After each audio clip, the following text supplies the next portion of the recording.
Merong promo sa Ice yata. Syempre mga beshi, tatry natin yung promo nila. Yung drinks pala, mas marami pa pagpipilian doon. Kaya ang pinili ko ay strawberry milk.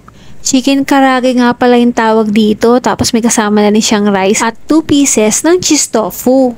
Eto nga't excited na akong kumain. Gutom na kasi talaga ako niya. Anong oras na kasi yan? Hindi ako agad nakapag-lunch kasi nga maraming tao ngayon dito sa mall. Una ko nga tinikman yung cheese tofu. Ang sarap nga kasi nga mainit, bagong luto talaga. Tapos, sinunod ko na yung manok. Medyo nahirapan nga ako kumain yan. Paano walang tinidor, chopstick yung binigay? Hindi naman ako ganun kagaling gumamit ng chopstick. Kaya ginagawa ko, palitan. Tapos, ginagawa ko rin parang tinidor yung chopstick. Pero mga beshi ko, ang sarap nung manok ha. Malasang malasa siya.